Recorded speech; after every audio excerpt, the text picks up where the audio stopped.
Hi everyone, my name is Maeve A Devoy, but you can all call me Mad. I'm sure you all know that October is Children's Book Month, and to celebrate it, the Fingal Libraries are bringing you this creative writing video.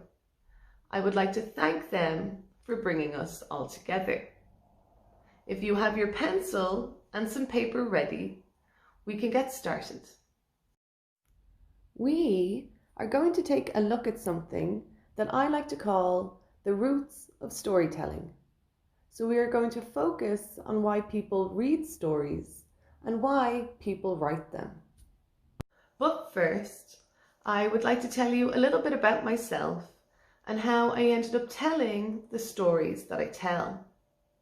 When I was in school, I was always writing. I had a notebook filled with poems and short stories, and I'm pretty sure I still have that notebook tucked away somewhere. It was my dream to write a book, but I did not believe in myself enough to think that it would ever happen. So when I finished school, I applied to study journalism at college, knowing that I would at least get to write something sometime. A journalist writes the news for the newspapers. They write the news for the TV, the radio, and for some websites that are online. It is a journalist's job to report the news so that we have the knowledge to make good decisions. There are sports, political, environmental, health, and entertainment journalists. There are also music journalists, which I was hoping I was going to be. So, as you can imagine, as a young woman who was used to writing short stories and poems and who had never opened a newspaper, I really struggled with the daily news tasks that our lecturers delegated us, while the rest of my class really seemed to be excelling. I often wondered if I had made the right decision, because I did not feel like I fit in.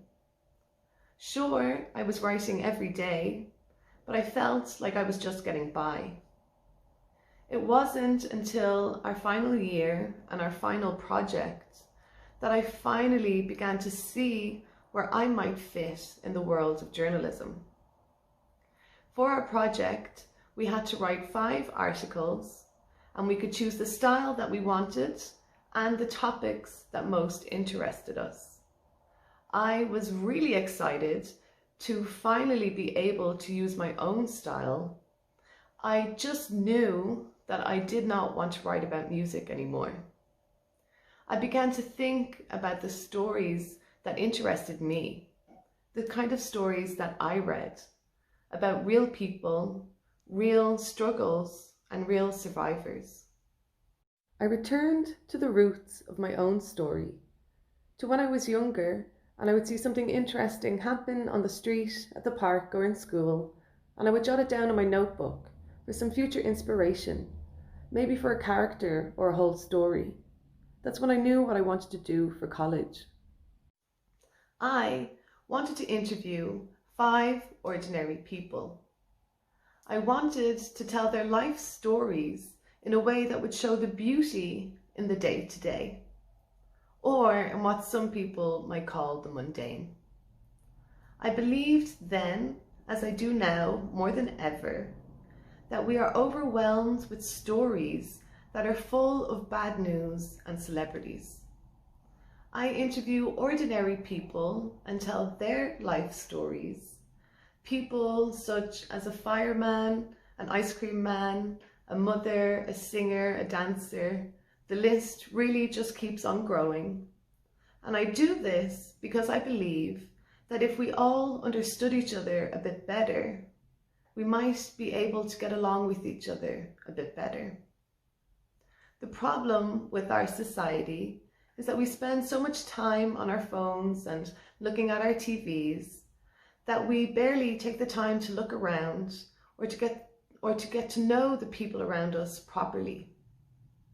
If you were wondering why I am even talking about journalism as part of a creative writing video. It is because I want you to begin to think about how you would tell your story or how you would tell somebody else's. I want you to do this so you start to see how the real world and the people in it can inspire your fictional characters and events. It is really important that your reader feels like your characters are believable. And what a better way to make them as believable as possible than to study the people around you. The tools that a journalist uses can really help you along your creative writing journey as people read stories so that they escape their own world and get to dive into another world where they can see their favorite characters stand up to the same challenges and failures as them, so that for a moment they can feel like they're not alone, like they are able to conquer whatever obstacle it is in front of them. With that in mind, I would like to discuss my top 3 journalistic tools. The first tool is research, which means that when you pick a topic to write about, such as hiking or snorkeling, you want to know as much as you can about that topic, so you can use the internet, books, newspapers, or even documentaries, and just remember that the more you know about something, the easier it is to write about it. The second tool is the interview. So once you've done your research, you might go and find someone who's been hiking or snorkeling and ask them about their experience. This first-hand information should really add some depth to your story. The third tool is to return. So take all of your research and the information that you've learned from your interviews and return to your notes where you can put it all together. Once you are sure that there is nothing missing and nothing you are uncertain of, you will be able to begin your story. Now, what I want you to do is to write a short profile on yourself and on someone else that you know. So maybe you will choose a family member, or maybe you will choose a friend. Either way, I want you to take 2 separate pieces of paper and I want you to write down as much as you can about yourself and the person you have chosen to write about. I want you to think about your dreams and fears, what drives you and what excites you. And when you have all of that down on paper, I want you then to take the 3 new tools that you have, and I want you to go and find 3 new pieces of information about yourself and the person you have chosen to write about. I want you to go and do your research. I want you to interview someone, which you might need a little bit of help with, but hopefully you will be able to call on an aunt or an uncle, or maybe even a grandparent that knows something you don't.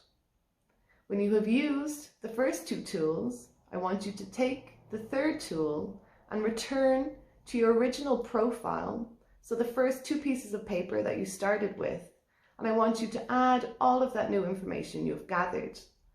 I want you to think about whether or not there is something missing, or if you have any more questions that you need to ask.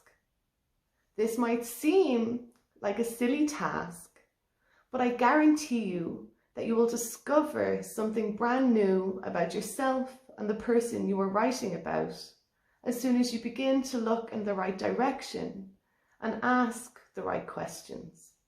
So go raid your family photos or look up the date you were born and find out what else happened that day.